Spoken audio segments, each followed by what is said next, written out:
Vamos lá.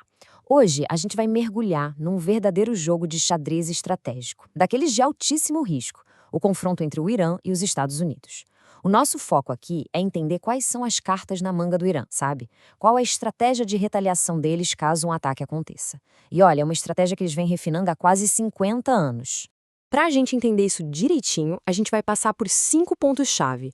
A gente começa com o cenário geral, esse desequilíbrio estratégico. Depois, vamos dar uma olhada no poder de fogo do Irã, seus mísseis e drones. Aí, a gente explora a rede de aliados que eles têm na região, passa para a arma econômica mais forte deles e, por fim, tenta entender o efeito dominó que isso tudo pode causar no mundo inteiro. Beleza, vamos começar pelo começo. Pensa só. Por quase meio século, o Irã vem se preparando para um possível conflito com uma potência militar muito, mas muito superior. A estratégia deles nunca foi tentar igualar o poder de fogo, porque eles sabem que não dá. O foco sempre foi outro: criar maneiras de impor custos altíssimos, de causar um estrago tão grande que abalaria não só o Oriente Médio, mas a economia do planeta todo. E aí que entra a grande questão, né? Como é que uma nação consegue lutar contra uma superpotência? Já que não dá para competir de frente no mano a mano, o Irã desenvolveu um manual inteiro de guerra assimétrica. E as respostas para essa pergunta são a base de toda a doutrina de defesa e retaliação deles. E essa citação de um especialista deixa bem claro o tamanho do problema. Se o regime iraniano sentir que a própria sobrevivência está em risco, eles não vão medir esforços. Eles vão, contudo, vão usar todas as ferramentas que tiverem na mão, transformando o que poderia ser um conflito regional numa crise global. Então, vamos para a primeira camada da resposta iraniana, para ver como isso se desenrola na prática. A gente está falando aqui da capacidade militar direta deles, mirando em alvos americanos e de seus aliados ali na região. Agora, o que chama atenção aqui não é só a quantidade, é a variedade. Não é uma arma só, não.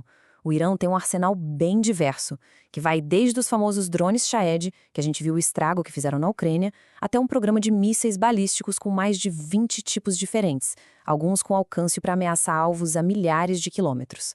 E para a gente ter uma ideia do que isso significa, esse número aqui, entre 30 e 40 mil, é a quantidade de soldados americanos que hoje estão no Oriente Médio.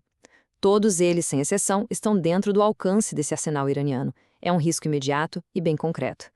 E olha, isso não é achismo, não é especulação. Essa fala aí é de um senador dos Estados Unidos confirmando publicamente o quão vulneráveis as forças americanas estão na região. O ponto é que o perigo é reconhecido no mais alto escalão do governo americano.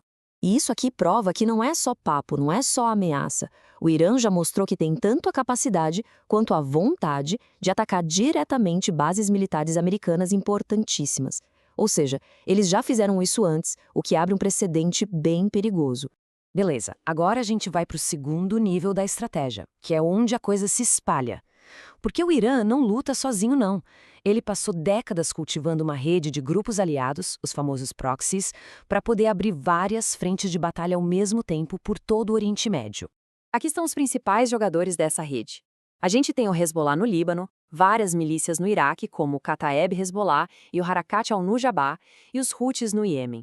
Cada um desses grupos permite que o Irã projete seu poder e crie instabilidade muito além das suas próprias fronteiras. Mas ó, a coisa não é tão simples assim. De um lado tem esses grupos que juram lealdade total ao Irã, alguns até falando em guerra total para defendê-los. Só que do outro lado, eles também têm os próprios problemas. O Hezbollah, por exemplo, está bem desgastado pelo conflito com Israel e as milícias no Iraque sofrem muita pressão política interna. Isso tudo pode limitar a capacidade de resposta deles. No entanto, no meio de todos eles, os Houthis têm se destacado como uma força especialmente agressiva e destrutiva. Com o apoio do Irã, eles vêm atacando rotas de navegação cruciais e seus vizinhos. E a divulgação daquele vídeo de um navio pegando fogo com a legenda "Em breve"? Bom, isso é uma mensagem bem clara e arrepiante sobre as intenções deles.